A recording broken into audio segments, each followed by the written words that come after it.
Hello and welcome to another episode of the N64 Magazine Time Capsule. As always, this is the show where we take a look at N64 Magazine in chronological order to see what was new in the world of Nintendo 64. This episode is issue 13 from March 1998. If you're new to the series, then welcome. If you watch in full HD on a large enough screen, you can pause the video at any time if you wanted to read the full text on the screen. Or alternatively head on down to the description box where I'll link you up to the download PDF copy of this particular issue. This is all thanks to the work of the out of print archive, and so if you love any gaming magazine from the past, then head on over to their website where they have a huge selection of beautifully scanned issues of older gaming magazines to bring that nostalgia flooding back. Today's cover art to the right announces this issue as being the magazine's first birthday issue, and they are holding a one-year award ceremony to crown the best N64 game from the first year of doing the magazine. The back cover has a cool WCW vs NWO World Tour advert to the left, and if you notice the section in the middle where it has, well, which games are reviewed in this issue, they say that Cruising USA is in this issue, and then in brackets they say sorry, which I always found to be quite funny, especially considering the final score that they go on to give the game. Turning the page, and the left side has an ad for one of those premium rate phone line competition things which I doubt anyone ever won anything on, but if you did then share your story in the comments section. But to the right comes the editor's welcome letter, and as always it seems the magazine team are running behind schedule, and James Ashton admits that he only got minutes left to write this intro before the magazine has to go off for printing. That cake looks quite tasty though, right? The contents pages are packed full of some really unique features. I'm most excited with their latest interview with Rare, which took place at their offices, and also seeing more of Zelda as they have a screenshot of Market Town, so fingers crossed for some new information. A huge 4-page preview of 1080 Snowboarding's up next, and when I read this article for the purposes of this video, even I had totally forgotten just what a strange set of staff members Nintendo had working on the game. With former staffers from Argonaut and Namco who were brought in to complement the internal team at Nintendo, it's amazing how ahead of its time this game truly was. It's also interesting that they remind the audience that this was one of the lesser hyped games which Nintendo were working on and showing off, and yet it's still remembered now as an absolute classic even to this day. BioFreaks is up next for preview, and I don't care what you say about this game now, when you saw how damn cool these screenshots were back in the day, you absolutely wanted this game. And this stage, the game was maybe about 45% complete, and so there was still a long way to go. Interestingly, this was Midway's 4th fighting game on the console, and so the magazine comments on just how prolific Midway already were in releasing games early in the console's lifespan, but also how patchy their quality had been too. After its disastrous showing at ECTS, G.A.S.P Fighters Nextream is shown next, and at this stage it's still only about 60% complete, but they say that at least it looks a whole lot better than it had been when they last saw it recently. They already tout the game's create a fighter system as being its standout feature, and I guess even to this day that's perhaps the most interesting thing about it, because even the finished game months later really didn't fare all that well. I've said it many times before, but this magazine really loved to blow their margins by printing tons of beautifully coloured pages, and this always gave the magazine a real premium feel and look. This preview of Wetrix is no exception, with literally every part of the page splashed in colour. Now this is a super interesting preview because they confirm that Ocean were in negotiations with Blockbuster Video to go direct to store for release for the rental market, and have some special deal where you could play the game for a few nights for free.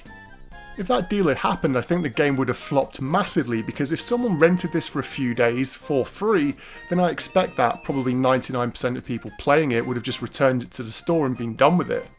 They did however mention that Nintendo were interested in picking up the publishing rights, and this may get a £35 price point on the game, which was super cheap back then when you compare it to what other games were being sold for. Planet 64 has this month's news from across the world, and this month there's not really much new happening. There's a lot of details about sales figures and drips about upcoming games, but they confirm that sadly they have no new Zelda info this month. Perhaps the most interesting thing here was that Turok had a third slashed off its retail price, and even Extreme G had a healthy 20% reduction, so the cost of games were dropping considerably here in the UK on the system.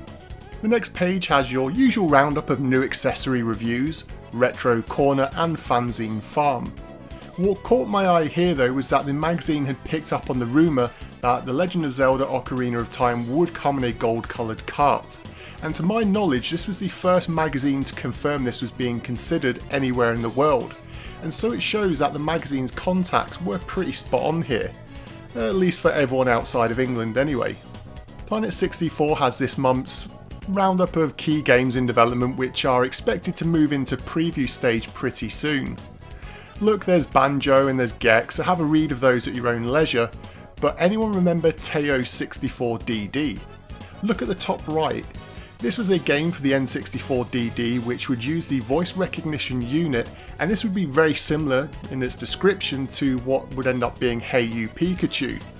But it was with a character called Finfin, who's this dolphin type creature. It sounds interesting and the graphics look nice on the screenshot, and I think this is just the one and only time I ever saw this game being mentioned. Sadly, there's more details of Jungle Emperor Leo, and the magazine confirmed that Nintendo had shown them video footage, but alas they had nothing that they're able to show in terms of pictures in the magazine at this time. Finishing off Planet 64 is a section here in the middle, and as always the juicy stuff is in the section called Ear to the Ground, where they confirmed that Factor 5's new game Tornado is nearing preview stage, and that they'd also developed an audio compression system that Nintendo were in talks with them about. As we know, this tool went on to become a key feature in getting awesome voice work on the console, and Rogue Squadron is a prime example of it eventually being used in a game. Oh, and don't forget that horrific ad for Fighters Destiny on the right. Oh my god, that's absolutely brutal.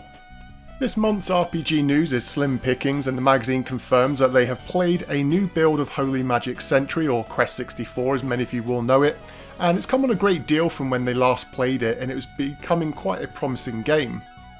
In Ask Fusoya, the questions this month are around what Zelda's minimap system will be like, and a fan writing in with complaints about Super Mario RPG 2 looking to be too action-based rather than a true RPG. As many of you will know, the Ultra release list is one of my favourite parts of the magazine each month. This time we have Rev Limit coming out in 2 months' time, Jungle Emperor Leo coming out later in the year, along with Quest for Camelot and a game called Spooky which is being published by ICE. And that's not even mentioning some of the titles in this section which don't have release dates yet. To the right is a pretty bold Yoshi Story article, and the game is hatching this Easter. Hatching this Easter? Well, God bless 90s print advertising. Made in Japan with Max Everingham is back once again, and this month he had interesting news that Dragon Quest and Final Fantasy games had surprisingly been removed from N64 owners' wish lists in Japan. This was the first time that games for other systems like the PlayStation were no longer in top spot for N64 owners in Japan. He also hypes up the Nagano Winter Olympics and the fact that Sony are releasing special edition PlayStation consoles, and that Nintendo really should start following suit. N64 Arena is up next with reviews this month which include Fighters Destiny and import reviews of SimCity 2000. Fighters Destiny gets a massive 7-page review here, which was usually a good sign that the magazine was going to be giving it a top review score. Or in this month's case, it could be a sign that there weren't many games landing in the UK, and so they needed to pad things out.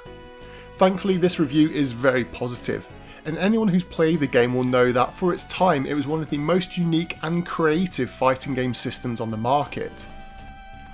Its point-based score system is more akin to a martial art tournament than your traditional fighting game, but with some fluid action, quality visuals and slightly weird characters, it made this game stand out a lot, and I remember deciding to pick up this game any way I could due to how good I thought it looked in this review. I also loved how the magazine gave you more of a backstory for each of the characters in the game, much more than you even got from the game's manual, and they also talk through how to best approach the single player modes to unlock all of the best moves. G.A.S.P, who wrote the review, absolutely loved the game, and I just wished he'd up the score into the 90% bracket because in my opinion, for the time when the game was released, this was by far the console's best fighting game, and it deserved a star award from the magazine. Steve Jarrett picks up the review pen next to scribe his review of Tetrisphere. It's a shame that he didn't seem to love the game as much as I think many of us did back in the day. This is easily one of the most unique puzzle games on the console, and the visuals and soundtrack are superb. He knocks the 2-player mode, which I can somewhat get because I guess it really does depend on who you're actually playing against. But I think the score of 69% is way too tough for this one. I'd easily put this in the low 80% scoring rating. For the review, it sounds like he only played the game for a Saturday afternoon and then wrote the review, so perhaps if given more time he'd have appreciated this game more. Tim Weaver, we love you, but 24% for Cruising USA is criminal. We can forgive you as long as you promise to never do something like this again. The review itself is quite funny to read, but I guess he played the game on a bad day because it's a lot of it's one of those games I class as being stupid fun, and I think it's a lot more fun than he perhaps give it credit for, or he was maybe taking the game a lot more seriously than even the developer were intending. Import Arena is up next, and the big import review this month is of SimCity 2000. James Price reviewed this game, and so maybe someone can reach out to him to see if he can confirm or deny. But as expected, he knows the game is solid, but for the purposes of it being an import review, he says wait until the UK release later this year because the amount of text in the game makes it quite inaccessible for most people in the UK. Oh, and there's an import review of Pachinko World 64. Now, I haven't been to Japan in about 15 years, and so I think the ringing noise of pachinko machines may finally be leaving my eardrums, so I have no desire to experience that racket once again. But if you do, this one's not a very good way to do it. Just take a look at the 12% score to confirm that. The key article of this month's magazine is up next with the N64 birthday celebrations. With the console and magazine both turning 1 year old in the UK, they have a whole host of festivities for everyone to enjoy. As always, the magazine approaches everything they do with a lot of dry humour. They have a diary breaking down how they decided on the best N64 games so far, which I'd recommend you read in the right hand box on your screen. It sounded like a long night at the head office, and I think it would have been a super cool thing to have been part of. After their late night finalising their top 20 N64 games of all time up until that point, they now present them to you. To be fair, the top 10 list is pretty much what you would expect, and there's really no surprises on that list in my opinion.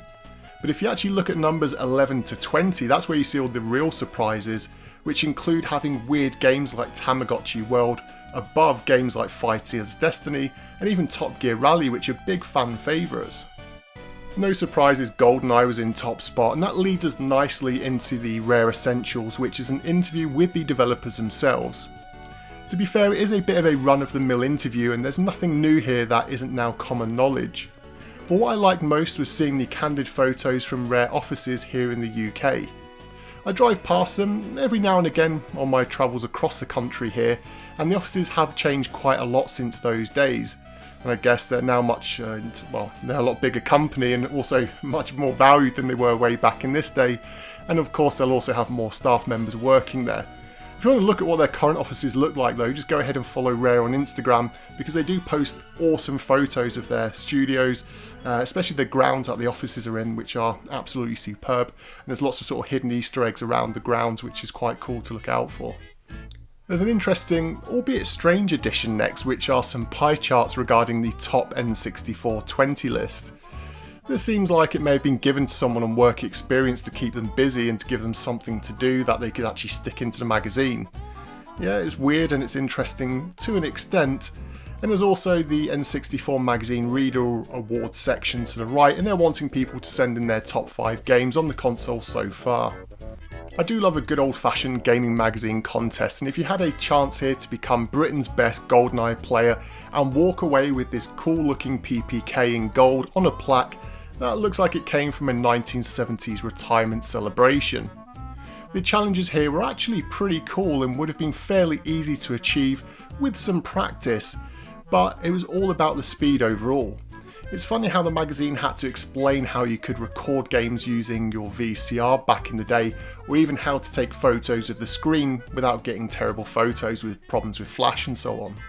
Now, Skill Club 64 is a brand new section in this month's magazine, and I'd completely forgotten about this before going back to read this issue. Now, essentially, the magazine would set a challenge for certain games, and if you sent in evidence to prove you completed it, you would get different tier rewards like bronze, silver and gold. Some of the challenges were fairly easy, but some of them, like getting gold in every Pilot Wings event, were pretty tricky to achieve. Another featured article this month is how to launch a successful N64 magazine. This is a very tongue-in-cheek look back at how the magazine launch went and what happened at key stages to bring you up until this day. I forgot to mention it right at the start of this issue, but this is the first issue of the James Ashton era as the editor of the magazine. Prior to this, Jonathan Davies was the editor. He's now gone to work on Top Gear, and I think he used to do the Top Gear magazine and the website, and so he's no longer at the helm of the magazine. Many people who are N64 magazine fanatics such as myself will tell you that the James Ashton era is when the magazine really found its style and its voice, and so this is a really key moment in the magazine's history. There's also a hype page for what's to come for the rest of 1998, and this cool full page ad for Snowboard Kids, which I'm pretty sure the publisher decided to take out after the magazine gave it great scores and they realised they had a bit of a sleeper hit on their hands. The finals of the Lilac Wars or Star Fox 64 contest, as most of you will know it, is up next. The event also had to change locations, and that meant that the defending Dutch Destroyer champion was unable to attend. And so they hooked him up with some vouchers as compensation, and then it was over to crown a new champion with a cash prize of £400 voucher for Electronic Boutique up for grabs. Gavin Cole from Washington Tyne and Weir won the contest and the £400 grand prize, and so I wonder what Gavin Cole would remember from back in the day about this event. If anyone actually knows him, then well, hit him up and get him to let us know all about it in the comments section to give us the inside scoop on what this day was like. A how-to guide for FIFA 98 is up next, and let's be honest, it wasn't even good back in the day. And aside from the indoor football mode, which everyone loved, there's no reason to spend any more time looking at this guide. What is pretty awesome though is this guide about how to track down the best gaming bargains, 1998 style. Now this is absolutely golden because it's a bit of a test to see what game stores were like back then. When they visited Game, for example, which is a well-known high street game store here in the UK that's been ripping people off for years, they said that they didn't even accept trading games because, get this, you need some special license to do that which we don't have. Well, that's absolutely laughable. They also test the stores by asking them what their best soccer game on the console was and what they would recommend. They expected them to say FIFA 98 because it was newer and it was much easier to get hold of in the UK because the stock levels were higher, but of course everyone knows that ISS was the better game, and so it was a bit of a test to see whether they would put sales before a great customer experience. Over on the next pages they actually do a table showing how good, and in some cases how bad, certain stores were when it came to shilling N64 related stuff. It's actually interesting when you look at the table and see that at this time in 1998, it was only Electronic Boutique and Virgin Megastores that did any type of trade-in, and yet they are long casualties of the UK high street scene. It's also strange to see Boots on the list because they're known as being a pharmacy and a cosmetics store mostly, and I forgot that for a small time period they too tried to cash in on the booming game scene by having small gaming sections in their stores. Up next is a how-to guide for Diddy Kong Racing. If you remember last month we talked about how the magazine opened themselves up for readers to send in their own guides for publication. Well, this month's entire how-to guide is written by readers Lionel Lawrence and Tom Chase. The guide itself is pretty good. For any newcomers to the game, it has everything you could want to know in order to complete the game and become fairly decent at multiplayer, including those all-important hidden keys. For hardcore players, however, it's a bit light on those next level skills and details that you'd need to become, well, true sort of championship level. But if you consider the type of reader the magazine had, and considering the game was still fairly new, it's a brilliant piece of work. To the right there's also a Games Master advert, and whilst these normally aren't that interesting, I did notice how they said on the cover there that Yoshi's Story is not a 90% rated Nintendo game, shockingly, which shows that across the gaming press the game wasn't scoring as high as Nintendo usually did. Tips Extra is up next, and this month has some decent help for San Francisco Rush, which I think doesn't get half as much mentions as it should do, and of course I'm partly guilty of that as well. There's also some damn good readers tips, and perhaps the one you should check out is the enhanced speed cheat for Killer Instinct, which makes the game run like crazy fast. The Nintendo hotline has been getting a ton of calls for people asking for help with Duke Nukem 64, and so this month they print the most common answers to calls they had been getting. There's also details for Top Gear Rally and Tetrisphere here, which I felt was a bit of a shame to see, because it was only in this very issue that they actually reviewed Tetrisphere, and so seeing cheats for pretty much unlocking everything in the game in the same issue, I don't know, my personal opinion is they should have at least waited 1 month before printing those, but let me know if you disagree.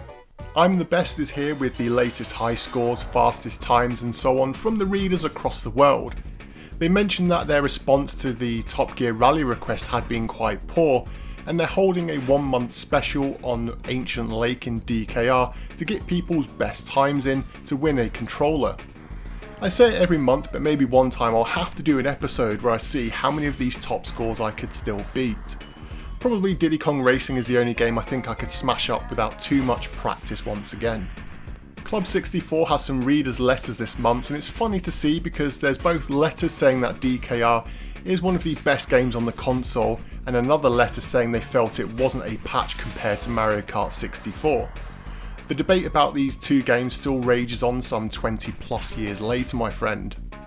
There's also Dream On, where fans send in their game ideas, and this month a horse racing game with the Mario characters is actually a pretty cool idea. Sadly, it was only Japan that would get horse racing games on Nintendo 64, but we can still dream on, I guess. Invention Corner also has readers' ideas on new gaming tech, and although this month it is as wacky as always, there's actually a suggestion here for a rumble chair. And although you see these types of gaming chairs everywhere now, especially in places like Argos, it's easy to forget there was a time back then when the idea of a rumble chair would have been a really new concept, and so it's a great idea from John Ford of Devon. I just really hope he would have put some patent or copyright on, whatever he'd been designing there, because he may have actually made himself quite a bit of money from it. A quick ad here to subscribe to N64 Magazine. It is a little late for that now, but if you're still here watching this video and you haven't subscribed to this channel, then maybe hit that sub button. And finally for this month comes the directory with a roundup of all of the console's game scores for both the UK market, as well as those all-important import reviews. A quick ad for next month's issue lets us know that they'll have a full review of 1080 Snowboarding, and it will be on store shelves very soon. As always though, thank you for watching, reading, listening, and until next time.